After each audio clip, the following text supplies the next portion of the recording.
Ran est un gars qui est soudainement embauché par un dieu au hasard pour protéger l'univers jusqu'à ce qu'il rencontre un loup invincible qui maximise ses statistiques, lui donnant des pouvoirs de rang SS. L'histoire commence lorsque nous voyons un garçon nommé Ren, un orphelin qui a perdu ses parents dans un accident de voiture et qui a dépensé tout l'argent laissé par ses parents en frais de scolarité et en billets de loterie. Bien qu'il soit premier de sa promotion, il fait face à des défis. Il est au chômage, dort dans le parc et n'a pas d'argent, mais il rêve toujours de devenir riche par hasard et d'épouser une jolie fille, comme la plupart des hommes sur Terre. Mettant enfin à profit ses 2 cellules cérébrales, il décide de louer quelques chambres dans la maison que ses parents lui ont léguée. Heureusement, une jolie fille nommée Lily, à la recherche d'un logement bon marché, se présente. En marchant vers la maison, Ren remarque l'approche d'étranges chauves-souris. Soudain, Lily se transforme en loup-garou et notre garçon commence à paniquer, pensant vivre un cauchemar. Une autre fille confronte soudainement Lily et ils commencent à se battre jusqu'à ce qu'elle saute dans les airs, planant en plein vol. Ren regarde avec admiration la mystérieuse jeune fille déployer des ailes rouges comme des chauves-souris et se demande quel genre de plan tordu se déroule devant lui. Le vampire se rapproche rapidement et le pousse à fuir pour sauver sa vie. Oubliez l'ail ou l'eau bénite. Lily lui lance une brique. Cela fonctionne et elle revient à son état normal. Ils se dirigent vers la maison, mangent, dorment, puis le cycle recommence. Mais cette fois, le vampire pénètre de force dans sa maison. Elle insiste pour qu'il fuit Lily, croyant à tort qu'elle a été kidnappée par elle. Les deux s'engagent dans un autre combat, et Ren intervient pour éviter tout autre dommage à sa maison. Le vampire se présente comme Viviane, et explique qu'elle ne peut plus rester dans le cimetière abandonné, et souhaite louer sa place. Puisque Ren a besoin d'argent, il accepte simplement même s'il voit les chats des filles se battre tout le temps. Il reçoit soudain un appel d'un numéro inconnu, lui annonçant qu'il va passer un entretien pour un emploi. Il arrive sur place et lève les yeux pour voir un portail flottant vers une autre dimension. Il y est transporté et y rencontre son appelant inconnu, Raven. Elle explique qu'elle fait partie des dieux qui supervisent et maintiennent la paix dans différents univers. Elle explique qu'il travaillera pour une société nommée Space, et que son travail consiste à protéger des espèces mystérieuses comme Lily et Vivien, qui sont ciblées par les chasseurs de démons, une organisation destinée à détruire toutes les races à travers les univers. Fondamentalement, son travail consiste à s'assurer que ses locataires sont à la fois en sécurité et heureux. S'il refuse l'offre, ses souvenirs disparaîtront et ses locataires disparaîtront. Pourtant, avec son salaire de 20K par mois, il n'hésite pas à accepter. Il rentre chez lui, s'endort et se retrouve plongé dans un monde onirique. Là, une meute de loups lui tend une embuscade, mais avec l'aide de Lily, il parvient à s'échapper et à se réveiller. Au début, il croit que c'était juste un cauchemar ordinaire, mais ensuite il remarque la fourrure de loup dans sa main qui semble renforcer ses capacités physiques. Viviane ne détecte aucune magie noire et dit à Lily de la renifler pour confirmer si elle appartient à ses proches. Lily le renifle pour se rendre compte qu'on l'a encore traité de chien. Viviane déploie ses ailes et sous sa forme céleste, crée 2 amulettes parmi lesquelles Ren peut choisir, affirmant qu'il s'agit d'amulettes en argent qu'elle a récupérées dans un village égyptien il y a des siècles. Elle montre même un tas d'autres objets qu'elle a trouvés ou gagnés. Ran demande si tout cela supprime ses pouvoirs de secte du sang, mais Lily appelle tout cela des déchets. Une fois que Viviane a fini de faire la leçon à Lily, elle se mord le doigt et trace une ligne avec son sang sur la main de Ren, mais elle disparaît. Elle essaie à nouveau, et quand cela échoue également, elle passe à une méthode directe, qui finit par endormir Lily à la place. Viviane conclut que sa magie du sang n'a aucun effet sur Ren, et alors qu'il commence à penser que cela pourrait être dû à son nouveau travail, Ren reçoit un appel de son patron qui le convoque pour une tâche urgente le lendemain. Le lendemain, Ren arrive dans un manoir chic et quelqu'un est fauché car il n'a rien à faire pour rencontrer Raven, mais le battage médiatique s'éteint rapidement lorsque personne ne se présente à la porte. Puis Raven apparaît de nulle part dans ce qui ressemble à un jeu de croisement d'animaux étrangement chaud, et dit que l'énorme épée sur laquelle il bave est juste pour couper des branches d'arbres robustes, et lui dit d'être un bon garçon et de rentrer à l'intérieur pour attendre. À l'intérieur, elle entre enfin et commence à parler d'un copain terminal qui est apparemment une tendance chaude parmi les dames, puis le claque sur la table. Dès que Ren le touche, l'appareil s'allume et Raven explique qu'il peut le contrôler avec ses pensées, alors il essaie et un panneau d'urgence s'ouvre soudainement. La dame impertinente mentionne que cela pourrait s'avérer utile lorsque les choses commencent à se préparer, mais Ren panique parce qu'il n'est qu'un gentleman plutôt doux et sans l'homme, donc elle ne devrait pas s'attendre à ce qu'il parte en mission dangereuse. Raven lui dit de se calmer car il est techniquement immortel maintenant puisque l'organisation a juste besoin d'un nouveau corps hôte dans lequel fourrer son âme s'il meurt. Après cela, elle le chasse de son bureau et oublie presque de le briefer sur la mission avant de l'y déposer directement. Avant cela, elle l'entraîne au centre d'amélioration pour réparer son corps avant la mission et en sort une chambre qui ressemble davantage à un appareil de torture médiéval. Ron se demande si c'est même sûr et refuse catégoriquement d'intervenir. Alors elle lui dit d'en faire pousser une paire et Jackie Chan donne un coup de pied à Bro directement avant de le fermer comme si elle était sérieuse. Il panique à l'intérieur et jure de la poursuivre en justice pour harcèlement, mais elle ignore le discours et appuie sur les boutons qui font tourner le cercueil comme une lame B maudite jusqu'à ce que la foudre s'écrase et que le tout disparaisse dans les airs. Tandis que ses cris résonnent, Raven se demande nonchalamment si elle a choisi le mauvais réglage. Ren se retrouve dans un champ sombre et ouvert sous 2 lunes rougeoyantes. Alors qu'il se promène dans les plaines venteuses glaciales, il doute que l'amélioration ait fonctionné. Et le terminal sort de sa poche pour expliquer que Raven a accidentellement choisi la version destinée aux enfants ayant des besoins spéciaux.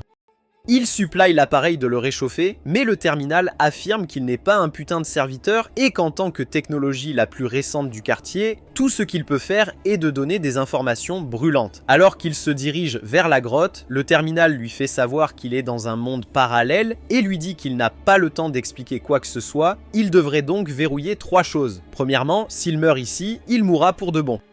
Deuxièmement, il ne devrait jamais remettre en question les choses étranges qu'il voit. Et troisièmement, ce n'est pas un cabot errant, donc le terminal préfère rester en sécurité dans sa poche. Ren dit au Roomba flottant de Temu de le fermer car il sent quelque chose à proximité. 2 loups sortent et commencent à marcher vers lui, mais le terminal l'avertit de ne pas courir car ses tristes petites pattes de nouilles ne distanceront rien. Les loups se jettent sans avertissement, mais Ren réussit un coup chanceux sur le premier, tandis que les autres sont repoussés par une barrière recouvrant tout son corps. Le terminal applaudit pour lui, découvrant un bouclier rigide qui s'active automatiquement une fois qu'il est touché, mais sa séquence de vent se termine lorsque les loups commencent à hurler pour invoquer toute l'équipe. Ran se lance dans un sprint et se retrouve sous un grand loup noir qui lui casse presque le cou sans le bouclier qui le sauve à nouveau. L'alpha baisse la tête et demande quel genre d'humain survit à un coup comme celui-là depuis que ses crocs se sont cassés, même s'il est construit différemment des autres chiens, un peu comme la façon dont Lily se vante d'elle-même. Ren prétend être un humble voyageur, mais l'alpha appelle instantanément Cap car il n'y a aucun établissement humain à proximité de son territoire. Malgré cela, Ren a un peu d'espoir d'apprendre que les humains existent ici. Mais cet espoir s'éteint rapidement lorsque l'alpha appelle la meute au complet, y compris les bébés loups, pour le manger vivant. Les enfants commencent à se plaindre qu'il est beaucoup trop osseux, ce qui agace l'alpha, mais Ren intervient pour dire qu'ils peuvent se détendre, car il connaît un bon dentiste si l'alpha l'emmène simplement au village le plus proche. En chemin, il interroge davantage l'alpha sur son monde et découvre rapidement que les humains restent avides quelle que soit la dimension dans laquelle ils rampent. Quand ils arrivent, Ren tient sa promesse et entre dans la cabane abandonnée. À l'intérieur, il essaie d'utiliser le terminal comme lampe de poche, mais il est tellement énervé qu'il le tire jusqu'à ce qu'il tombe. Sur le sol, sa main effleure quelque chose de bizarre. Alors, il supplie le morceau de métal agacé d'arrêter d'être salé et de rallumer la lumière. C'est alors que le sol commence à gronder. Une aura mystérieuse les entoure et un rayon aléatoire jaillit dans le ciel, effaçant tout ce qu'il frappe comme si cela n'avait jamais existé. Pendant ce temps, Lily soigne un chiot débraillé, mais après avoir laissé échapper un éternuement, le chien court comme s'il était radioactif. Elle le poursuit et finit par s'écraser sur un grand Jack. Le mec ne bronche même pas. Il continue de marcher, la laissant stupéfaite de voir qu'il n'a pas bougé d'un pouce après s'être fait baiser par elle. Elle revient avec le chiot à la main et surprend Vivian dans un moment étrangement proche avec l'aspirateur. Vivian fait comme si de rien n'était et change rapidement de sujet. En disant que c'est l'endroit parfait, elle a trouvé Lily, l'endroit idéal pour dormir pour elle, alors qu'elle montre une niche qu'elle a trouvée à côté d'un sans-abri. De retour au centre de perfectionnement, Ren revient et reçoit un accueil décontracté de Raven qui lui demande comment cela s'est passé. Il fait apparaître le bouclier et se plaint qu'elle aurait dû lui donner un pouvoir cool ou quelque chose de réellement utile. Raven explique que les mises à niveau ont besoin de temps pour s'installer dans son système avant de voir de vrais résultats. Elle lui dit ensuite que le monde onirique qu'il a visité est un peu comme un univers parallèle dans lequel la plupart des humains ne peuvent pas traverser sur un coup de tête. Ren trouve cela tendu parce qu'il est déjà venu là dans son sommeil et lui tend un morceau de fourrure qu'il a ramené. Sur ce, Elle le chasse du manoir et lui conseille de ne trop réfléchir car sa prochaine mission en Europe nécessite toute son attention. Alors qu'il part avec un ticket, Raven allume la fourrure avec un sort, la regardant brûler comme un signe que quelque chose de l'autre monde vient de s'infiltrer dans le leur. Au même moment, un gaz aux cheveux verts, qui semble être un chasseur de démons, s'évanouit et se prépare également à s'envoler au large de l'Europe. Dans l'avion, Vivian interroge Ren sur la cible et entend dire que tout ce qu'il sait, c'est qu'ils doivent trouver quelqu'un dans un endroit appelé Yorkford. Elle jette un coup d'œil par la fenêtre, stupéfaite que les avions montent encore plus haut que Snoop Dogg, et partage que c'est la première fois qu'elle vole puisqu'elle peut voler où elle veut. Lily la fait rôtir et dit que cela signifie simplement qu'elle est une clocharde fauchée qui n'a pas les moyens d'acheter un billet. Une fois qu'ils ont atterri, Vivian sent que l'endroit est très différent de ce dont elle se souvient. Lily dit qu'elle est trop fatiguée pour marcher et veut un taxi, mais Ren dit qu'il n'a pas reçu d'argent supplémentaire et espère que l'hôtel est proche. Alors Vivian se vante de son anglais, elle gifle fort et elle peut demander son chemin, mais un instant plus tard, elle se rend compte que personne ne comprend son jargon étrange d'il y a quelques siècles. Elle a alors une idée à 5 têtes et dit à Lily de renifler la lettre, et au moment où elle mentionne que l'hôtel propose de la nourriture de premier ordre, l'épuisement de Lily disparaît comme si elle venait d'abattre 5 taureaux rouges et elle s'enfuit. À l'hôtel, les filles se déchaînent comme des hommes des cavernes voyant des ampoules pour la première fois. Ren regarde d'avant en arrière avec incrédulité tandis que Lily engloutit de la nourriture comme si elle était une enfant d'Afrique et Vivian gémit de façon dramatique tout en écrasant son visage dans les oreillers, poussant Ren dans une dépression nerveuse totale. Plus tard, les deux petits gremlins s'excusent et Ren ouvre la carte pour rechercher des indices. C'est alors que Raven appelle pour lui demander pourquoi il n'a toujours pas bougé et est collé au canapé. Il dit que la carte est en chinois et que personne n'a le temps pour ça. La dame impertinente accepte et le terminal reçoit une mise à jour avec traduction en temps réel. Lily demande avec enthousiasme si le terminal peut traduire Wolf Speak, lui donnant ainsi une saisie complète. Ren intervient et dit qu'elle voulait probablement simplement dire que j'ai faim puisque c'est le seul mot que le clown affamé connaît. Après cela, ils ont tous faim et se dirigent vers la salle à manger où Lily avale de la nourriture comme si c'était son dernier jour sur Terre. La chauve-souris de Vivian, qui ne manque pas les statues du couloir, est marquée d'autocollants magiques sur leurs joues dures comme le roc, alors elle avertit le groupe de plonger avant que cela ne devienne sommaire, mais un inconnu flashy lui dit de s'asseoir et se présente comme Nangong de Chine. Ren demande s'il sait quelque chose sur Yorkford et apprend qu'il s'y rend également, bien que les touristes l'évitent généralement car c'est une ville fantôme avec un château maudit. Cette nuit-là, Ren se rend compte qu'ils ne savent toujours rien de la cible lorsque Vivian se présente avec un visage et dit qu'elle sent un chasseur de démons.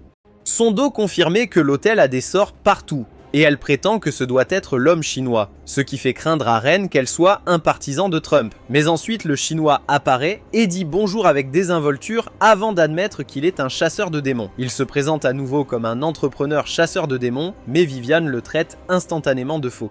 Il garde un visage très sérieux, ce qui ne fait que la faire rire encore plus fort, et elle lui souhaite de beaux rêves alors qu'il tente de prouver ses compétences en se téléportant devant elle, pour ensuite trébucher et presque gagner le speedrun de la mort la plus embarrassante du monde. Après cela, il dit au gang qu'il est impossible pour des petits noms comme lui d'exploser de nos jours. Alors il se promeut chaque fois qu'il le peut et le soutient avec une incantation pour impressionner Vivian. Il constate alors instantanément que Ren et les filles ne sont pas des gens ordinaires. Et tandis que Ren essaye d'agir sans aucune idée, Mangong l'appelle puisque les humains Momo ne connaissent pas les chasseurs de démons.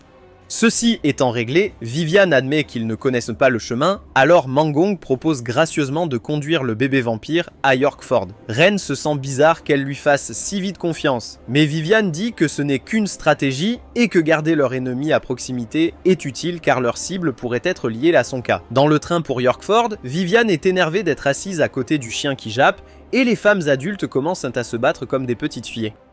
Ignorant les filles monstres grincheuses, Ren se tourne vers Nangong pour poser des questions sur les fantômes et apprend même s'il n'a pas beaucoup d'informations. C'est alors que la télévision à bord diffuse une interview avec un Frankenstein de 3 pieds qui parle de ce qu'il a vu. Le gros homme murmure comme un sale type à propos d'un feu bleu sauvage tourbillonnant autour du château. Il se moque au fond d'une peur traumatisante et le journaliste dit que le gouvernement offre désormais de l'argent à celui qui résoudra le mystère, ce qui fait briller les yeux de Vivian. À ce moment-là, Big Chungus, un grand-père indien, et une blonde arrivent avec de mauvaises ondes. Le grand type le perd après que son orteil ait heurté la mallette de Nangong. Billy le déplace facilement et le chinois se vante qu'il contient une arme puissante. Vivian lui donne un test d'ambiance disant que les vrais chasseurs de démons ne comptent pas sur les armes, ce qui signifie qu'il est nul dans son travail. Une fois arrivés enfin à Yorkford, ils sont accueillis par le gros homme croustillant de la télévision qui s'excuse qu'il n'y ait pas de chambre vide. Mais il dit qu'il est prêt à en faire du vide pour les filles sexy avec un sourire si sale qu'il mériterait d'être recherché. Après une brève attente, le vilain aubergiste leur remet les clés. Vivian porte Lily à l'étage qui dort d'une manière ou d'une autre alors qu'elle est debout et bien sûr, cela se transforme en un peu d'agitation. Nangong récupère l'autre clé de la chambre qu'il partagera avec Ren, tandis que l'aubergiste demande s'ils envisagent de visiter le château pour les événements fantômes. Ren essaie de s'en débarrasser, mais Nangong intervient comme un clown complet, annonçant fièrement qu'il est un chasseur de démons professionnel de Chine et qu'il est venu éliminer tous les mauvais esprits du château. Le vieil homme marmonne quelque chose à propos d'avoir entendu parler de nécromanciens chinois auparavant, mais Nangong les rejette rapidement comme étant de deuxième niveau. Le bonhomme s'excuse et se présente sous le nom d'Angus, affirmant qu'il est propriétaire de l'hôtel. Pendant ce temps, Vivian semble avoir du mal avec Lily, à moitié endormie, qui ne lui rend clairement pas la tâche facile. Nangong demande au vieil homme d'un endroit plus privé de parler et demande une carte, mais Angus lui dit que cela n'existe pas et commence à expliquer que le soi-disant château fantôme était en fait connu sous le nom de château de Yorkford il y a des siècles. Il fait de son mieux pour les effrayer en partageant de vieilles histoires effrayantes, disant qu'après une rébellion, un groupe de soldats se sont retrouvés piégés dans les tunnels et transformés en fantômes qui chassent désormais les chercheurs de trésors pour se venger. Il explique que le premier seigneur du château était un célèbre chasseur de trésors qui avait accumulé tellement de butin qu'il avait construit d'innombrables tunnels et pièges comme ceux des pyramides égyptiennes. Ce seigneur avait 3 fils, mais après sa mort, l'aîné hérita du trône et du trésor, ce qui provoqua une rébellion de la part des 2 autres. La ville s'est transformée en champ de bataille et le château a été réduit en ruines et les 3 frères sont morts à l'intérieur. Après avoir entendu l'histoire, Ren se dirige vers Vivian et la partage avec elle comme un mari rend compte à sa femme. Vivian révèle que ses serviteurs chauves-souris qu'elle a envoyés explorer le château ont détecté des traces d'odeurs fantomatiques correspondant à l'histoire effrayante du vieux bonhomme. Mais après avoir rassemblé les pièces, elle se rend compte que puisque les fantômes sont sous terre tandis que les événements fantômes se produisent au-dessus du sol, les deux ne sont probablement pas liés. Au lieu de cela, elle soupçonne que tout cela a quelque chose à voir avec un nouveau locataire qu'ils sont censés trouver. Ren retourne alors dans sa chambre commune et trouve le chasseur de démons accroché à une photo. Il s'avère que Nangong a une sœur à laquelle il tient profondément, bien qu'il ne l'ait pas vue depuis qu'il est devenu chasseur de démons, étant parti pour la protéger de son travail dangereux. Ren panique à l'idée de dormir à côté de quelqu'un comme ça, mais Nangong agit avec désinvolture comme s'il somnolait déjà dans son sac de couchage déchiré. Pour aggraver les choses, les lumières s'éteignent soudainement, bien que Nangong lui assure calmement qu'il s'agit simplement d'une coupure de courant régulière à l'hôtel.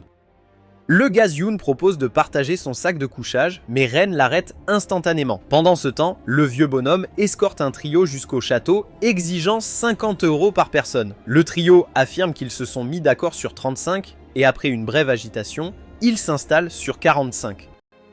Alors que la camionnette s'en va, Nangong se faufile par la fenêtre, souriant tout en les espionnant à travers un télescope binoculaire. De retour dans la pièce, Ren s'assoupit et la fenêtre s'ouvre soudainement et Vivian saute à l'intérieur, lui faisant peur. Elle lui dit que Nangong est déjà parti avec le même trio qu'ils ont vu dans le train. Craignant de nuire à leur locataire, les deux attrapent rapidement Lily, encore endormie, et se précipitent pour la suivre. D'un autre côté, le vieux bonhomme fait de son mieux pour effrayer le trio, tandis que Nangong profite d'un tour gratuit sur leur véhicule. À ce moment-là, un serpent sort de l'un des sacs du trio, surprenant les chasseurs de démons car il est terrifié par les insectes et les créatures similaires. Le trio est effrayé par le bruit, mais Angus soupçonne qu'il s'agit d'un fantôme gémissant. De retour à notre héros, Vivian vole haut tout en le transportant dans le ciel, suivant leur ami loup-garou qui traque l'odeur de Mang Mang. En chemin, elle mentionne comment ces invocations ont trouvé un raccourci qui pourrait les aider à rattraper leur retard. À ce moment-là, Ren se rend compte qu'il a obtenu une vision améliorée et l'utilise pour voir que Lily s'est endormie d'une manière ou d'une autre à mi-course, s'écrasant tête la première dans le sol. Les deux la mettent en échec, mais heureusement, l'accident de Lily finit par révéler le raccourci vers le château. Le raccourci s'avère difficile, rempli de pièges et d'obstacles, mais ils parviennent à le franchir en un seul morceau. Après être sortis, Vivian suggère qu'ils restent vigilants car ils n'ont aucune idée de ce qui les attend. Heureusement, ils parviennent à rattraper le trio et même à repérer des exorcistes à proximité. Lorsque Lily demande s'ils sont proches du nouveau locataire, Ren vérifie auprès du terminal, mais celui-ci leur dit de chercher par eux-mêmes. Il essaie de demander à nouveau, mais cette chose inutile fait juste la sourde oreille. Le propriétaire et ses locataires repèrent alors quelque chose et réalisent qu'il s'agit simplement de Nangong qui saute ici et là comme un pro. Vivian suggère qu'il l'évite pour le moment et reste à l'écart. Ren vérifie à nouveau le terminal et cette fois, après s'être sincèrement excusé, il répond enfin et confirme qu'ils sont proches. Lorsque le trio arrive avec les exorcistes, Vivian et Lily jouent un rôle fantomatique et les effraient comme il se doit, même le terminal les aidant cette fois. Une fois la côte dégagée, Vivian dit à Lily de déplacer le rocher qui bloque l'entrée et tout ce qu'ils trouvent à l'intérieur est un désordre total. Avec l'aide de Vivian, ils repèrent un texte ancien que Ren fait traduire par le terminal. La transcription révèle une énigme et utilise Lily pour la résoudre. Vivian découvre un escalier caché qui pourrait mener à leur nouveau locataire. Alors qu'ils s'enfoncent plus profondément dans le donjon sombre, les escaliers se terminent bientôt et s'ouvrent sur un énorme système de tunnels souterrains beaucoup trop grand, laissant entendre que les rumeurs sur une guerre brutale ici pourraient en réalité être vraies. Sortie de nulle part, Lily capte une odeur et dit aux deux autres de la suivre, tandis que Nangong, à la surface, renifle quelque chose d'apaisant sous un rocher. À l'aide de sa protection gravitationnelle, il la soulève et trouve un chemin secret dans lequel il plonge juste avant que le rocher n'utilise sa propre magie gravitationnelle sur lui. Pendant ce temps, les filles s'assoient et se détendent comme si c'était un foutu pique-nique. Lorsque Vivian refuse sa collation, Lily la traite de grand-mère, craignant que son dentier ne tombe. Mais avant de se donner la main, Ren se précipite en disant qu'elles sont toutes les deux des adolescentes sexy à ses yeux. À ce moment-là, quelque chose de vague résonne dans les tunnels et il se dirige vers lui, devinant qu'il pourrait s'agir du nouveau locataire. Vivian pense qu'ils sont proches de l'église et alors qu'ils tournent au coin, ils aperçoivent un vieil homme qui semble boire l'eau du bain de Packamen tous les jours. Avant que Lily ne puisse faire exploser leur couverture avec sa grande bouche, Vivian la ferme et utilise ses pouvoirs pour les transformer en personnages brumeux, ce qui les fait ressembler à des fantômes. Pendant que les deux essaient d'élaborer un plan, Lily se faufile sur le gars comme si elle était sur le point de s'attaquer furtivement au fluage et lui chatouille la vie, suivi par Ren l'intimidant jusqu'à ce que l'homme se brise et admette qu'il veut juste de l'argent pour impressionner sa femme qui est partie avec les enfants. Les brumes de Vivian commencent à s'estomper, alors le fantôme Ren lui ordonne de disparaître avant qu'il ne se mette en colère. Une fois le fluage parti, Lily montre quelques dessins sur le mur que Vivian identifie comme d'anciennes runes, avertissant que l'esprit du maléfique Didi y est scellé et le réveillant, qui alertera les milliers de fantômes qui le gardent. Vivian pose sa main sur le mur qui brille de façon menaçante alors que les flèches pleuvent d'en haut. Pendant que Ren protège les filles, Lily franchit une porte sur le côté. Au même moment, Nangong rampe dans un tunnel sans fin lorsqu'un rat mignon apparaît juste devant son visage et le surprend si fort qu'il se fait exploser comme une plante grimpante. Alors qu'ils avancent, Ren observe la zone délabrée avant de se rendre compte qu'il se trouve en plein milieu d'un piège à rocher. Alors le trio se presse contre le mur pour se faufiler, mais la chienne lobotomisée aboie après le rocher qui roule comme si c'était une quête de récupération et finit par ouvrir une trappe. Vivian se précipite et l'empêche de peu de se transformer en une tache d'éclaboussure, tandis que Nangong atteint finalement le mur de la pièce. Il sourit comme un imbécile et croit pouvoir parfaitement lire les Chinois et les toucher, pour ensuite se transformer en fromage suisse par une tempête de flèches. Lorsque les filles atterrissent enfin, Ren s'écrase avec son colossal camion-benne et les aplatit, mais elles oublient tout à la seconde où elles aperçoivent un trésor empilé. Ren les arrête juste avant qu'ils ne sautent dans une fosse de pointe et réalise que tout cela n'est qu'un piège à soif fait pour les clowns avides, tandis qu'ils montrent des patients de niveau Bouddha. Alors qu'ils s'aventurent plus loin, Ren lance un piège qui fait que les murs se referment sur eux et à la seconde où Lily essaye d'utiliser ses pouvoirs, elle s'affaiblit au genou. La même chose arrive à Vivian et les deux filles réalisent que leurs pouvoirs sont scellés. Lily se plaint qu'elle n'a jamais eu l'occasion de manger une crêpe avant d'en devenir une elle-même et Vivian dit à Ren de courir, mais l'ultra instinct Shaggy reste calme et s'en va avec seulement 1% de son énergie, laissant les filles stupéfaites. Pendant ce temps, Nang Mang arrive à la zone des rochers où il tire le Muga à 5 têtes serrant le mur, mais ensuite Monsieur le cerveau lisse remonte la pente en pensant que le trésor n'attend que de tomber dans une trappe qui le fait atterrir dans un immense lac. D'un autre côté, Ren et les filles décident que c'est l'heure de la pause lorsque notre gars se mouille presque alors qu'un chevalier fantôme apparaît, puis toute son équipe les poursuit. Lily frappe le premier et attrape son épée dorée, tandis que Vivian scelle le chemin derrière eux alors qu'ils plongent en tête dans la pièce voisine. Lily aperçoit quelque chose de gravé dans la lame et Vivian se fige après avoir lu que la chose enfermée ici n'est pas un fantôme, mais une pierre magique qui peut invoquer des démons du purgatoire. Lily demande pourquoi il ne brise pas simplement la chose, mais Vivian dit que ce n'est pas comme ça que ça marche puisque la pierre est scellée. Si ce sceau se brise, une menace ultra dangereuse pourrait surgir et plonger le monde entier dans le chaos.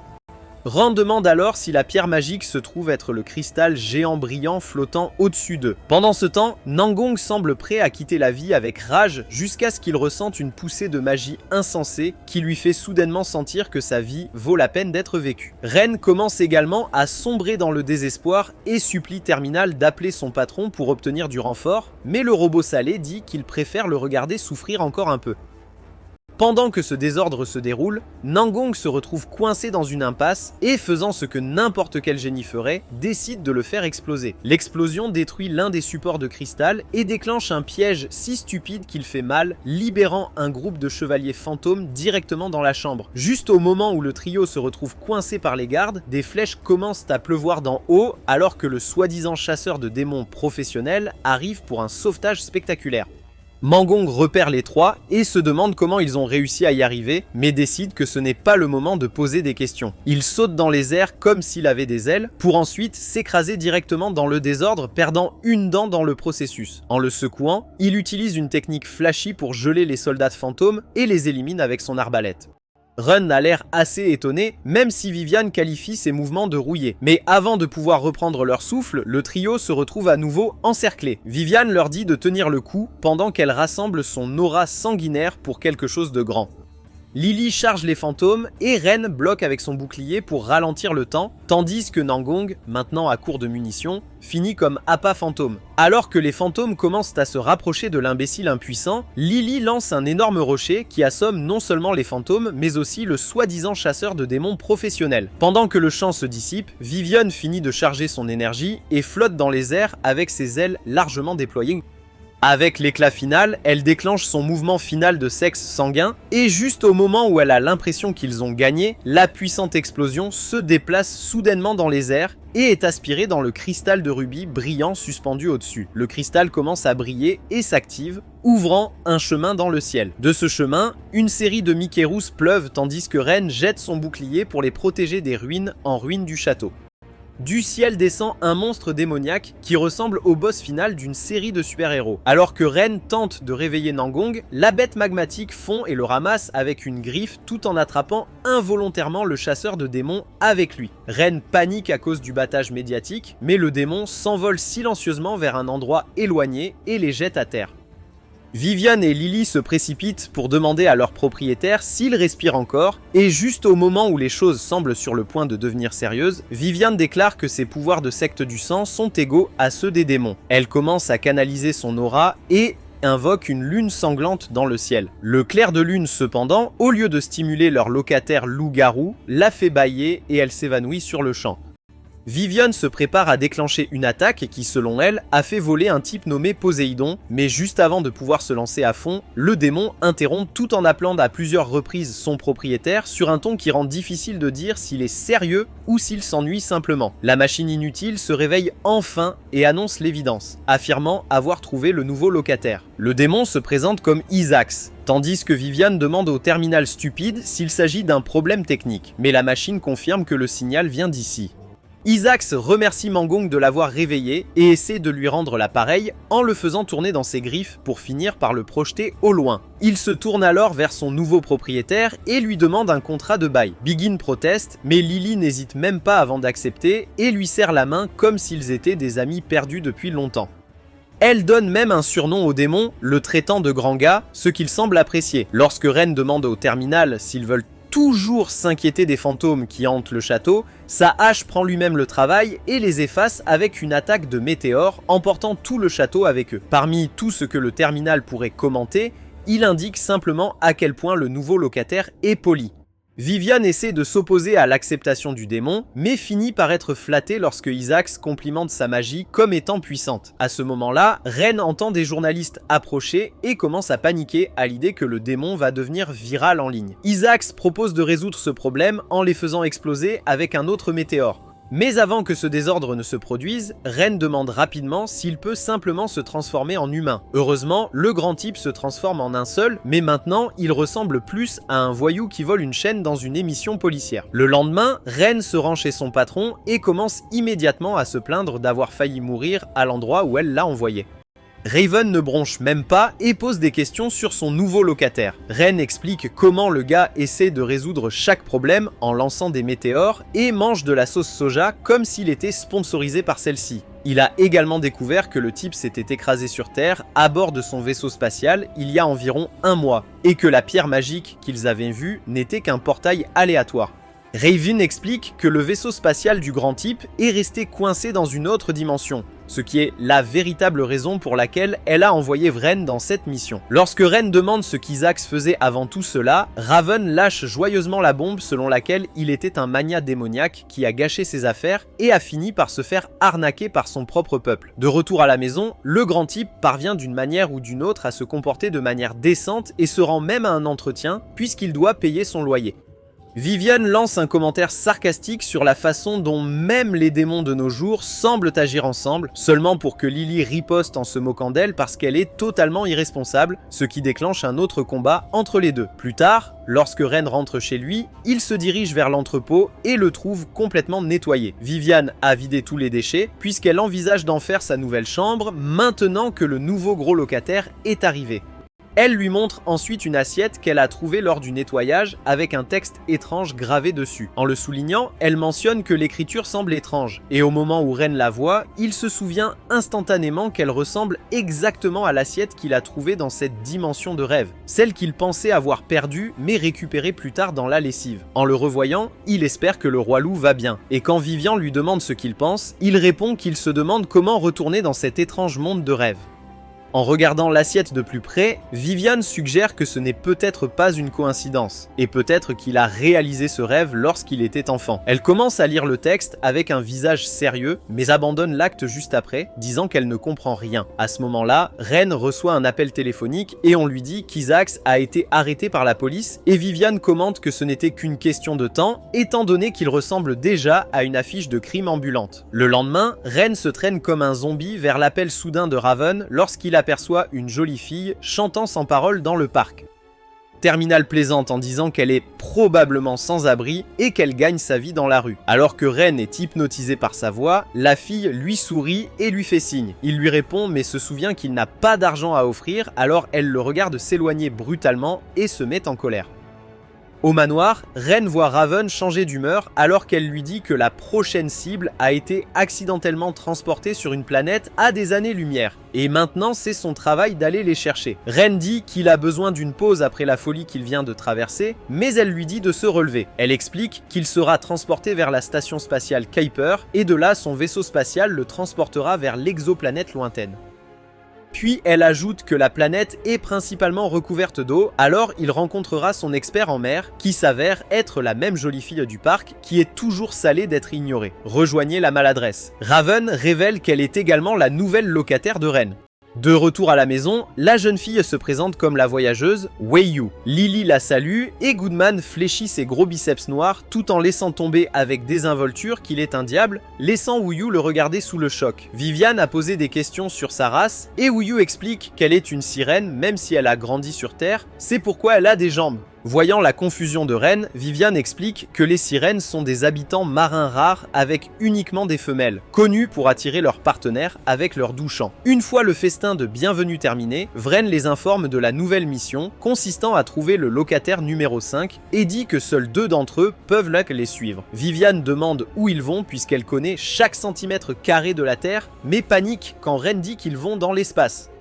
Goodman partage fièrement son expérience spatiale. Lily pique une crise de colère à l'idée de rater quelque chose mais s'effondre soudainement avec un mal de ventre alors qu'elle mange à peine, ce qui signifie qu'elle est probablement malade. Ren pense donc que ce n'est pas une bonne idée de l'emmener avec lui. Le lendemain matin, Ren se tient sur le balcon pendant que Viviane et Lily lui disent au revoir. Avant de dire quoi que ce soit, Terminal les téléporte dans l'espace sans avertissement et ils atterrissent à l'intérieur de la station spatiale Kuiper où une jolie dame extraterrestre aux cheveux verts les accueille en tant que guide. Elle explique que la station dispose de zones spécialisées pour le confort de différentes espèces, bien que Wuyu note que sa station semble aussi vide que son âme. Ignorant son impertinence, le guide demande à Ren de se concentrer et lui dit qu'il se dirige vers le vaisseau qui leur est assigné, qui est dirigé par un équipage extraterrestre. L'idée de rencontrer de vrais extraterrestres l'éclaire et lorsque notre gang atteint le vaisseau spatial, il reste bouche bée devant la fraîcheur du vaisseau tout droit sorti d'un film de science-fiction et les membres de l'équipage extraterrestre ont également l'air plutôt maladroits. Le terminal leur dit d'arrêter de regarder comme des touristes américains et de continuer. Une fois à l'intérieur, Vren regarde autour de lui, attendant d'autres passagers, mais se rend compte qu'ils sont complètement seuls, à l'exception d'eux-mêmes. Alors qu'ils écoutent Terminal expliquer la mission, Elon Musk, aux fabuleux cheveux roses, se présente comme le capitaine du navire et affirme avec audace que même si leur destination se trouve à des années-lumière, sa mâchoire ciselée améliore l'aérodynamisme afin qu'ils y arrivent en une journée. Juste après avoir dit cela, son navire commence à trembler comme un tracteur, et au moment où le capitaine Musk donne l'ordre, le navire s'élance comme une torpille. Pendant le trajet, le gang passe le temps avec un jeu de cartes que Goodman domine si fort que Willy doute que ce soit sa première fois. Ran regarde par la fenêtre et se demande pourquoi le voyage à la vitesse de la lumière semble si lent, mais le navire tremble à nouveau et le capitaine prétend que c'était le bruit de ses rivaux qui passaient devant eux. Il dit qu'il est enfin temps de prouver que sa fusée est plus grosse et atteint son apogée plus rapidement. Terminal traduit rapidement ses jappements et dit que le capitaine Musk veut battre la compagnie de transport ennemie dans une course et l'homme ignore complètement Ren en disant qu'il doit s'arrêter en chemin. Terminal prévient que s'ils ne quittent pas le navire maintenant, ils dériveront dans l'espace pendant des années avant d'atteindre la cible. Alors que les deux vaisseaux s'entrechoquent comme s'il s'agissait de Beyblade, le trio se précipite vers la navette de secours la plus proche. Rand demande au terminal comment le mettre sous tension et au moment où il le branche, le robot crie qu'il est foutu parce que le navire ne peut pas démarrer à moins que la trappe ne s'ouvre et que seul le capitaine y ait accès. Vren a l'air coincé mais Goodman sourit comme s'il avait attendu ça toute sa vie. Il dit qu'il a fait du développé couché et promet que ses gros biceps costauds ne le laisseront jamais tomber. Il se jette sur la trappe et se transforme, poussant comme un monstre jusqu'à ce qu'elle s'ouvre en grand. Le terminal lance le vaisseau de secours avec celui de Goodman toujours au sommet et il plonge directement vers la planète cible. En descendant, les températures augmentent et Terminal mentionne avec désinvolture que les freins sont cuits. Run et Wu paniquent pendant que Goodman se prélasse sur le toit, comme si c'était une journée à la plage, parce qu'il est clairement construit différemment. Lorsqu'ils entrent dans l'atmosphère, les choses commencent à se refroidir, mais pas suffisamment pour les empêcher de s'écraser. Ren regarde l'océan devenir de plus en plus grand, jusqu'à ce que le navire brisé s'écrase dans les vagues, et la dernière chose qu'il voit avant de s'évanouir est une superbe sirène méchante nageant droit vers lui. La prochaine chose que Ren sait, c'est qu'il se retrouve à nouveau dans la dimension du rêve. Le terminal explique qu'une sorte d'instabilité spirituelle causée par la noyade l'a attiré ici. Après avoir réalisé que le terminal peut fonctionner dans les deux mondes à la fois, Ren entend un bruit étrange et sort rapidement de la cabine, repérant le même vieux clan de loups avant d'être attaqué et bousculé par un groupe de loups rouges. Alors que les loups sont sur le point d'être touchés, Ren intervient et les sauve à l'aide de son bouclier. Le loup aîné dit que accepter la pitié apporterait la honte à leur tribu, mais lorsque Ren refuse de reculer, le vieil homme admet qu'il est reconnaissant pour l'aide, d'autant plus que perdre ses dents l'a rendu inutile en tant que chef. Certains des autres loups rappellent à Ren le dentiste qu'il a promis et Ren leur assure qu'il en amènera certainement un la prochaine fois. Il sort ensuite le carreau avec une écriture dessus et demande au grand type s'il peut le reconnaître. Le loup aîné dit que cela ressemble à une langue ancienne. Et juste au moment où il est sur le point de laisser tomber quelques connaissances de vieux sages transmises par un mystérieux professeur, qui lui a apparemment aussi appris à lancer un frisbee, Ren se réveille soudainement dans le monde réel. Wu se tient à proximité et mentionne avec désinvolture que le démon était sur le point de lui lancer une boule de foudre dans l'espoir de le réveiller. Ron panique visiblement, mais le terminal insiste calmement sur le fait que tout va bien tant qu'il est avec lui. Qualifiant Ren de fainéant désespéré, le terminal partage ensuite les résultats de son analyse de la planète, affirmant qu'il existe 2 endroits clés où pourraient se trouver les restes de l'avion et leur prochain locataire potentiel. Sans perdre de temps, les 3 se lancent immédiatement dans la planification, ignorant complètement le terminal, comme s'il ne s'agissait que d'un bruit de fond. Pendant ce temps, de retour chez Ren, les 2 locataires qui ont été laissés pour compte recommencent, se chamaillant comme toujours, tandis que 2 silhouettes louches ressemblant à des gangsters les observent tranquillement depuis un toit à proximité, discutant de quelque chose qui est apparemment sur le point de commencer. De retour sur l'autre planète, à 200 000 milles d'années-lumière, le trio arrive sur le lieu du premier crash. Après avoir examiné l'épave massive, Ren remarque que si cette chose s'était écrasée sur Terre comme elle était censée le faire, elle aurait fait la une des journaux pendant 6 mois, sans aucun doute. Voyant l'ampleur de la destruction, Wu commence à craindre que leur locataire soit déjà mort, mais Monsieur le démon leur suggère calmement de vérifier minutieusement avant de faire des hypothèses. Ils examinent le site de près, et après avoir démonté ce qui reste de l'avion, ces actes concluent qu'il n'y a rien ici, pas même un cadavre, ce qui ne leur laisse plus qu'un espoir, celui du 2e site du crash. On dit que celui-ci a la cabine cargo, et d'après les scans du terminal, il pourrait en fait contenir leur mystérieux locataire.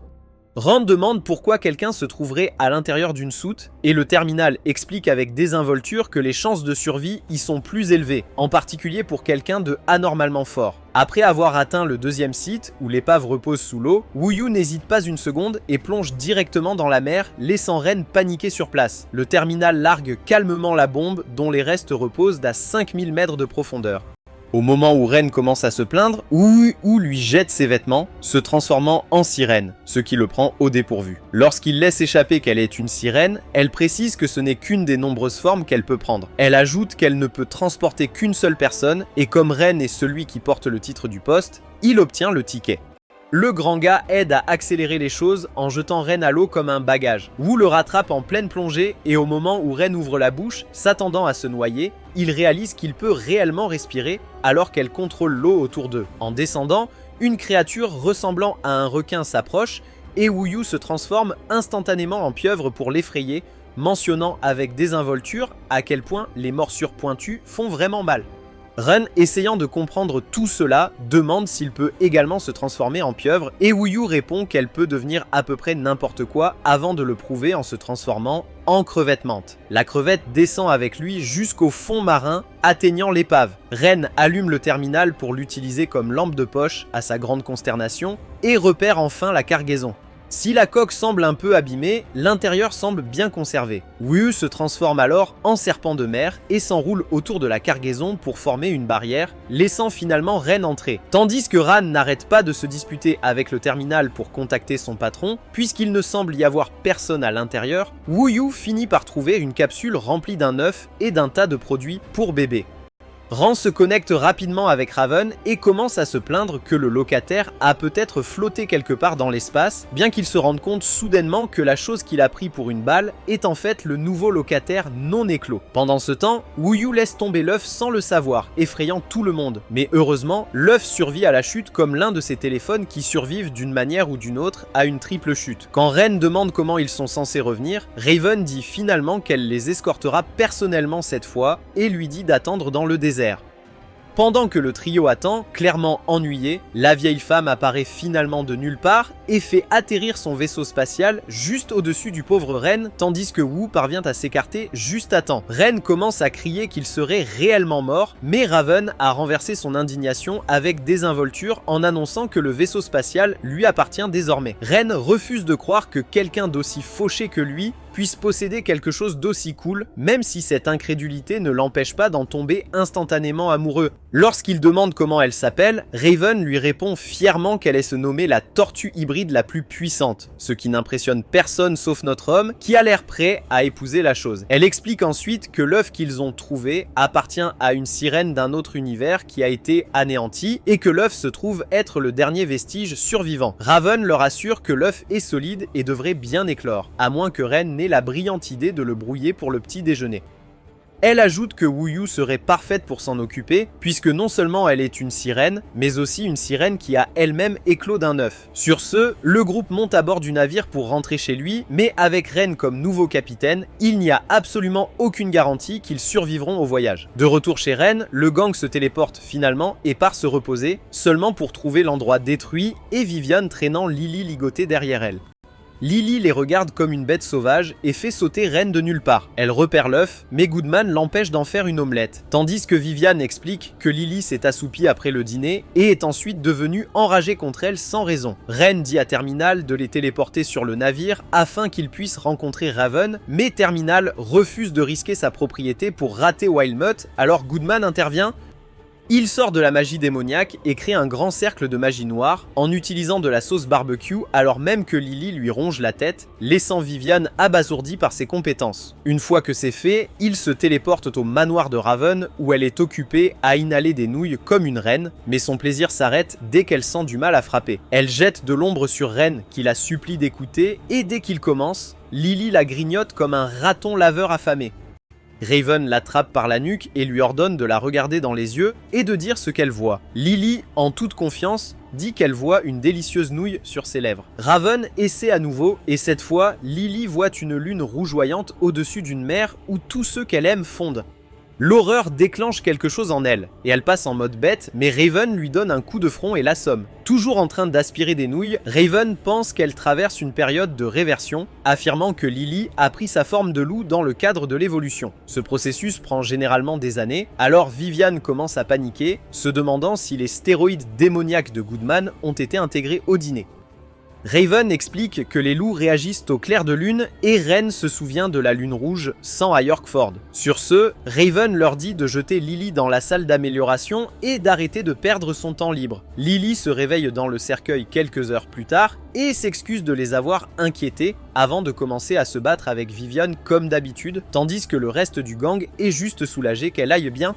Ren leur dit de rentrer chez eux pendant qu'il donne à Raven un rapport complet. Dans son bureau, Raven demande si sa nouvelle vie se passe bien et Ren dit oui, mais elle gémit que le retour de Lily n'est pas terminé et qu'elle l'a seulement supprimé pour le moment. Ren commence à s'inquiéter et Raven pense que la meilleure solution est de la laisser évoluer lors de la prochaine pleine lune qui s'avère être la nuit suivante. Elle lui dit qu'elle est occupée, donc c'est à lui de s'occuper, et de toute façon, ce n'est pas son travail de garder ses locataires. Le lendemain, Ren achète tout sur la liste pour une nuit de camping dans la nature et se promène sans méfiance devant le type à l'allure de Yakuza qui a les yeux rivés sur lui. De retour à la maison, il trouve Vivian cuisinant du poison comme une sorcière de Scooby-Doo, qui, selon elle, est la recette spéciale de sa famille avec un secret de carnaval composé de 11 herbes et épices. Alors que la nuit avance, Lily continue de grignoter des bâtonnets de pommes de terre épicés comme un hachoir. Tous les autres jouent à des jeux jusqu'à ce qu'ils soient si fatigués qu'ils s'effondrent lentement un par un. Plus tard, elle s'assoit seule sous la lune et son grand hurlement réveille Ren, qui l'appelle plusieurs fois. Elle répond grincheuse, alors Goodman attrape la sauce barbecue et dit à tout le monde de rester à l'intérieur de sa barrière magique. Après que des vents puissants aient fait des ravages dans la région, l'évolution de Lily se termine enfin, et une fois la poussière dissipée, le gang reste sans voix à la vue d'un énorme husky sibérien mignon au lieu d'un loup vicieux. Regardant ses adorables yeux de chiot, Ren s'approche sans hésitation et elle le lèche en retour comme s'il s'agissait d'une glace à la viande. Vivian frappe Lily au visage avec une balle, dans l'espoir de l'assommer, mais cela se retourne contre elle et elle passe en mode bête. Rana demande à Vivian de le survoler, suivi de Goodman et Wiev. Il dit à Goodman d'arrêter Lily et de le regarder cuisiner, mais elle mange le gros gars comme un ballon de football directement sur Weiyu, qui sent son âme quitter son corps des 300 au-dessus d'elle. Vivian piège Lily en utilisant sa magie, donnant à Ren une chance de grimper. Il essaie le pouvoir du discours d'amitié, ce qui l'énerve encore plus. À ce moment-là, elle se fige au son de la douce mélodie de Weiyu, qui est vraiment fière d'avoir pu aider. Après que Ren ait promis à Lily des côtes juteuses à la maison, le chiot surdimensionné pousse un joyeux wouf et s'assomme. Alors que Lily recule, Wuyu zoome pour bloquer la vue de Ren tandis que Vivian tisse un manteau magique pour la couvrir. Les filles proposent de s'occuper du nettoyage et de renvoyer Ren chez lui avec Lily dormant sur le dos, ignorant que le mec sommaire l'attend. Juste après que Ren l'ait changé de manière douteuse avec un bandeau sur les yeux, il frappe un karaté coupé au cou par le premier gars qui est déçu de sa faiblesse, tandis que l'homme dur a les yeux rivés sur Lily. Lorsque Lily ouvre les yeux, elle se retrouve à la dérive dans l'espace équipé d'un étrange équipement qui permet à une main de se transformer en griffe froide et de l'autre en griffe brûlante. Elle s'assoupit à nouveau et se réveille plus tard, cette fois allongée sur le sol poussiéreux de ce qui ressemble à un entrepôt détruit, se demandant si la maison de son propriétaire a été tellement détruite qu'elle est maintenant en rénovation. Alors qu'elle se lève et tente d'atteindre la porte, une soudaine secousse électrique la zappe, l'incitant à blâmer immédiatement Miss Bat pour le choc. Mais avant qu'elle puisse comprendre, une ombre s'insinue et les deux frères louches d'avant apparaissent. Husky demande qui ils sont et ils prétendent calmement être ses alliés qui peuvent lui offrir leur soutien. La plus grande insiste sur le fait que la femme sucée de sang lui a clairement fait un lavage de cerveau et qu'il est maintenant temps pour eux d'intervenir. Lily les interroge sur l'endroit où se trouvent ses amis et lorsqu'on lui dit de rester loin d'eux, elle répond en disant que ses amis sont en fait de bonnes personnes. Le jeune frère essaye de la raisonner mais s'irrite lorsqu'elle refuse d'écouter. Lily le charge et pendant qu'il la retient, le plus gros l'assomme, le soi-disant Askerud Chop. Le plus jeune gronde qu'ils n'ont pas de temps à perdre à faire du babysitting et juste au moment où l'une des créatures invoquées par Vivian, qui espionnait, tente de s'échapper inaperçue, le grand type lance une attaque mais il semble que le petit espion s'échappe. Liu et les frères paniquent à l'idée que leur cachette soit désormais révélée. De retour chez Ren, le pauvre propriétaire est retrouvé assommé tandis que le reste des locataires se pressent autour de lui, essayant de le réveiller et lui demandant où Lily est clairement inquiète puisque c'est la première fois qu'elle saute un repas. Ren revient enfin à lui et après avoir reconstitué les choses, leur dit qu'il a été assommé et que Lily a dû être kidnappée. Il crie comme s'il avait tout compris, mais au moment où Monsieur Démon demande où ils sont censés commencer à regarder, il se tient déjà la tête comme si ça faisait mal. À ce moment-là, l'un des éclaireurs de chauve-souris de Vivian arrive, s'étant transformé en vêtements de Lily. Le groupe se tourne vers le terminal pour obtenir de l'aide, et pour une fois, le morceau de métal inutile passe à travers, traçant le signal jusqu'à une ancienne aciérie, qu'Isaac et Vivian reconstituent rapidement. Ren parvient en fait à réfléchir pour une fois, et répertorie toutes les aciéries à proximité qu'il connaît. Le groupe décide de se séparer, notre homme s'accrochant comme toujours à l'équipe de Vivian, principalement parce qu'elle est la seule à vouloir porter son poids mort. Pendant ce temps, les deux frères louches sont occupés à comploter quelque chose d'inutile, faisant des heures supplémentaires pour empêcher la fille de la secte du sang de réaliser quelque chose qu'elle n'a même pas l'intention de faire. Ils redoublent d'efforts en matière de sécurité, convainquent qu'ils sont intelligents et veillent à ce que personne ne puisse se faufiler au-delà de leur soi-disant défense.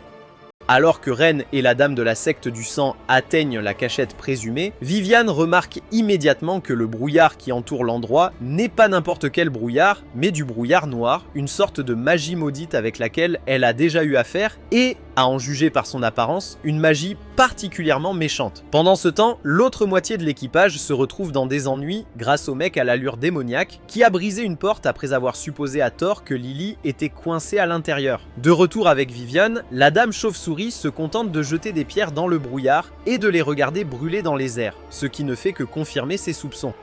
Elle suggère avec désinvolture que Ren pourrait être en mesure de l'annuler, puisque son moi étrangement inutile a déjà réussi à le faire plus d'une fois. Ren fait un petit test rapide et lui demande ensuite de le porter. Vivian lui dit de garder son bouclier prêt au cas où quelque chose tournerait mal, mais avant qu'il ne soit complètement dans l'air, le jeune frère louche les repères et lance une attaque que Vivian esquive à peine. Alors que le gars prend une forme de demi-loup qui ressemble beaucoup à celle de Lily, ils commencent à soupçonner qu'il pourrait appartenir à son clan. Vivian ne perd pas de temps, laisse Ren sur le côté et se lance dans la bataille avec le frère loup. Pendant ce temps, de l'autre côté, le locataire démoniaque parvient d'une manière ou d'une autre à transformer la situation en un jeu avec les travailleurs, ignorant complètement que le chaos se déchaîne déjà. Alors que la bataille commence entre le loup et la chauve-souris, Viviane prend rapidement le contrôle du combat, et quelque part au milieu de l'affrontement, le loup l'appelle soudainement par son titre oublié, lui demandant si elle est vraiment la comtesse de la lune cramoisie. Pendant ce temps, notre locataire démoniaque parvient enfin à vaincre les travailleurs confus et à échapper à la distraction ridicule. Même Ren semble faire quelque chose d'utile, grimpant sur une tige comme un escargot, tout en criant le nom de Lily comme si elle allait surgir comme par magie de nulle part.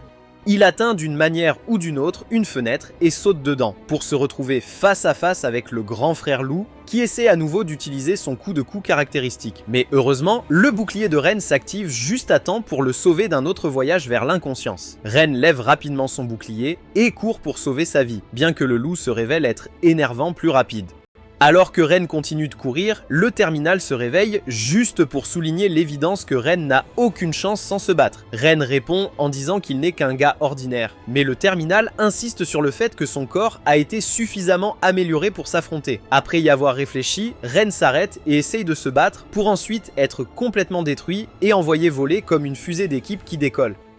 Pendant sa convalescence, Ren se demande comment le gars continue de le trouver, peu importe où il se cache, et Terminal lui rappelle avec désinvolture que les loups ont tendance à avoir un odorat décent. Avant même que Ren ait la chance de se relever correctement, le loup est déjà de nouveau sur lui. Mais cette fois, Ren fait un grand pas et utilise enfin sa tête pour une fois. Il amène Rain à perturber l'odorat du loup, puis abandonne l'idée de se battre et se concentre sur ce qui compte, à savoir trouver son locataire affamé. Il localise Lily en train de dormir et la réveille pour lui dire que tout le monde panique à son sujet, mais tout ce qu'elle fait, c'est se plaindre d'avoir faim et exige de la nourriture comme si de rien n'était. Ren lui demande de rentrer chez lui avec lui et essaie de l'éloigner, mais le loup réapparaît.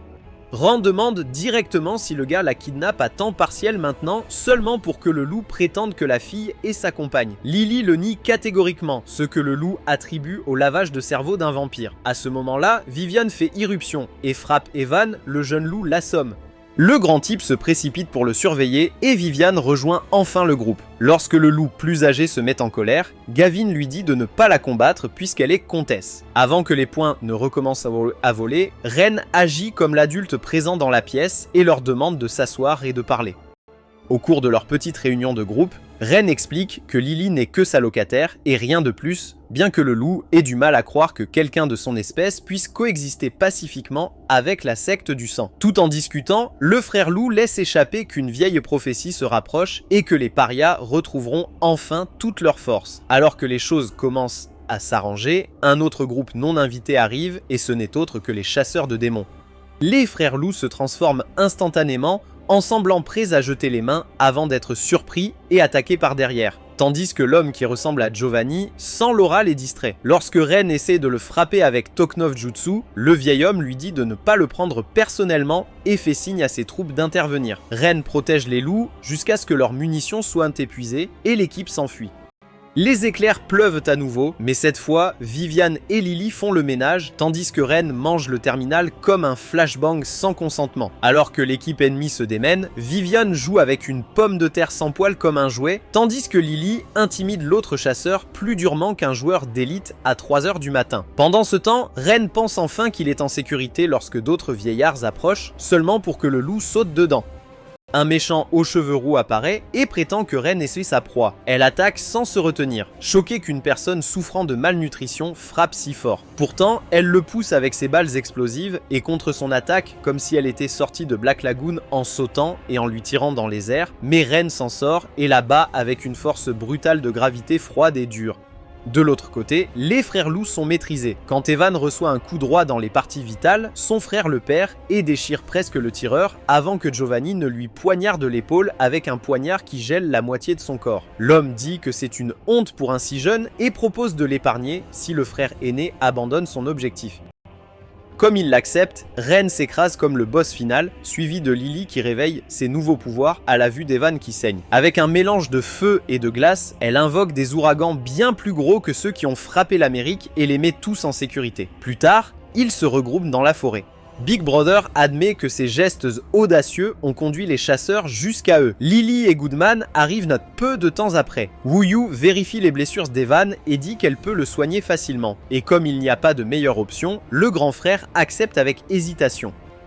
Pendant qu'elle guérit, ils font les présentations et Ren dit à tout le monde que les personnes qui ont kidnappé Lily ont été envoyées par son propre clan. Vigie l'impressionne sur la raison et l'homme explique qu'ils ne font que suivre la prophétie de la sirène qui dit que les parias se lèveront bientôt et domineront l'humanité une fois pour toutes pour récupérer leur ancienne gloire. C'est pourquoi il voulait que Lily revienne. Lily considère sa logique comme stupide, mais son grand frère affirme qu'il pensait que la reine vampire lui avait fait un lavage de cerveau.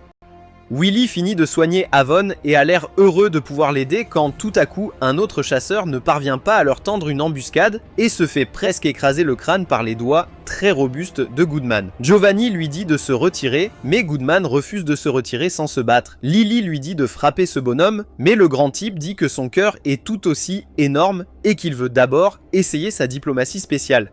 Pourtant, Giovanni demande poliment au grand gars sympathique de s'écarter de son chemin car il a de soi-disant criminels à arrêter. Goodman fronce les sourcils et lui dit que blesser des innocents fait de lui un très mauvais homme. Et le grand gars fait savoir à Giovanni qu'il ne veut pas découvrir ce qu'il fait aux méchants. Tout d'abord, Goodman invoque un météore pour effrayer l'imbécile qui s'enfuit immédiatement, seulement pour que le grand type se téléporte derrière lui et murmure toutes les choses amusantes qui l'attendent s'il ne se règle pas. Réalisant qu'il n'y a aucun moyen de le joindre, Goodman met le gars en mode veille permanente. Alors que les frères Lou se préparent à partir, Wuyu les arrête et pose des questions sur la sirène qui leur a raconté la prophétie et sur ce qu'elle a réellement dit. Après cela, ils invitent Lily à revenir une dernière fois et elle dit qu'elle est plutôt heureuse là où elle est. Goodman attache les vilains chasseurs pendant que le gang se prépare également à partir, jusqu'à ce que maman apparaisse soudainement et attrape Wuyu en otage. Elle demande le retour de ses alliés et Wuyu appelle Ren à l'aide. À ce moment-là, une voix arrogante résonne dans la forêt, parlant de ses talents de chasseur de démons et de son énergie de chat giga. Nangmang entre en scène et dit à maman de remettre la sirène, promettant de la rendre après l'avoir interrogée. Alors la dame la laisse partir en échange de ses alliés et disparaît, frustrant Goodman de s'être échappé avant de voir les chasseurs allumer les lumières de Noël grâce au piège du terminal. Wei donne alors un coup de coude au gars dans son ventre et serre Lily dans ses bras parce qu'elle avait très peur tandis que Nangong se dirige vers elle en lui disant qu'il était le plus inquiet et leur demande à tous pourquoi ils sont avec Wei Yu. Elle s'approche de lui avec un sourire maladroit, puis l'envoie comme une fusée adolescente dans l'arbre voisin et lui crie de sauvegarder Onishan de rester en dehors de sa vie. De retour à la maison, Lily met quelque chose à bouillir sur la cuisinière tandis que Nangong révèle que son vrai nom est Samba et prétend qu'il est le frère de la fille la plus mignonne du monde qui reste coincée dans sa tête sans arrêt jusqu'à ce qu'elle lui écrase presque le cou et doive fermer son jappement. Elle bouillonne à cause de lui qui la traque partout. Et quand Ren essaie de défendre son amour fraternelle, elle riposte en énumérant les fois où ce trou à rats effrayant d'un grand frère continue de la surveiller, qu'elle soit dans l'océan, dans le bain, ou cette fois où il a même posé des pièges pour la protéger pendant le voyage de camping, seulement pour que ces choses lui explosent au visage. Pour calmer un peu les choses, Ren pose des questions sur leurs parents et Samba dit que leur père était un chasseur de démons comme lui qui est tombé amoureux d'une sirène, ce qui rend Viviane assez curieuse pour lui demander si elle peut les rencontrer, mais Willy explique qu'ils disparaissent un jour et c'est pourquoi elle a parcouru le monde pour les retrouver. Confuse, elle demande alors comment ils connaissent son frère, alors Ren parle de la mission à York Fort Castle, ce qui rappelle à Samba qu'il n'a jamais vraiment compris qui était la côte. Viviane s'arrête un instant pour réfléchir si on peut lui faire confiance, mais Willy sirote son thé avec désinvolture et dit que le chasseur de démons est stupide comme des briques s'il est pratiquement inoffensif, alors Ren dit à Samba qu'il a en fait découvert que le fantôme était le grand démon chamois devant lui. Goodman intervient et se présente suivi de Lily, qui ne sait toujours pas qu'elle est un husky, et après que Viviane l'ait un peu taquinée à ce sujet, elle s'effondre en pleurant. En regardant cela, Viviane propose de confirmer sa race avec un test sanguin et incite Lily à se rapprocher avant qu'elle ne porte ses crocs et lui donne une bouchée d'amour épicée. Sama est un peu trop excitée en regardant de près, mais Goodman lui dit de se calmer et de le garder dans son pantalon. Une fois que Viviane a terminé, elle révèle que Lily n'est pas seulement un husky, mais qu'elle porte même du sang noble, confirmant qu'elle n'a rien à voir avec les loups. Cela la met en colère, alors les filles commencent à se battre alors que les frères loups se présentent à la porte. À l'intérieur, Viviane se méfie et demande pourquoi ils sont venus. Le grand frère dit vouloir recruter l'un des locataires. Les choses se gâtent rapidement alors que tout le monde ignore Ren et le chaos éclate. Alors grand frère se rend compte qu'il n'a pas le choix et claque une brique d'or sur la table pour soudoyer la princesse vampire et cela fonctionne à merveille. Lily affirme avec suffisance que son cœur ne craque pas pour de tels déchets matériels en sortant Vivian juste au moment où la maison devient soudainement sombre. Au début, il pense que c'est une attaque, mais Lily fait remarquer que le poêle est éteint. Alors Ren vérifie auprès du terminal son solde bancaire et celui-ci répond qu'il est aussi vide que son cerveau inexistant. Il essaie de comprendre où est passé tout son salaire quand Lily se souvient qu'elle a demandé à Vivian d'encaisser son chèque et Vivian se souvient vaguement de s'être trompée et de l'avoir jeté à la poubelle. Les frères loubrent tandis que Ren devient déprimé et se tourne vers chaque locataire, mendiant de l'argent, pour apprendre qu'ils sont tous aussi fauchés que lui. Alors il abandonne et s'enferme dans sa chambre. Le lendemain, il se réveille et découvre que toute la maison est vide et que les factures ne sont toujours pas payées. Alors il sort le terminal et lui demande de le téléporter à Raven. Pendant ce temps, un client entre dans un café pour chiens où une jolie femme de chambre qui s'avère être Lily l'accueille avec un sourire précieux. Au même moment, Wu Yu est en visite dans le parc pour joindre les deux bouts lorsqu'elle s'inquiète pour son frère dont on ignore où se trouve. Il s'avère qu'il est au cœur des montagnes enneigées, en randonnée jusqu'à l'endroit où il a enterré son héritage il y a 10 ans, pour ensuite glisser et tomber comme Humpty Dumpty. Pendant ce temps, Ren a demandé de l'argent à Raven, ce qui la rend vraiment salée. Pourtant, elle accepte de l'aider juste pour cette fois, puisqu'il a fait tout son possible récemment. Après cela, il rapporte que les plaques qu'il a trouvées dans le monde des rêves portent la prophétie gravée dessus. Raven lui dit que cela aurait dû être évident puisque le monde des rêves regorge de exclus et que c'est de là qu'ils viennent. Et elle est véritablement choquée de voir à quel point il a été ignorant tout ce temps. La nuit, Ren se téléporte chez lui et reçoit un dîner surprise des locataires qui ont travaillé toute la journée pour payer les factures. Il les remercie et Lily le surprend avec un gâteau qu'elle a préparé au café. Les voyant si bien s'entendre, les frères Lou décident finalement d'arrêter d'essayer de reprendre Lily.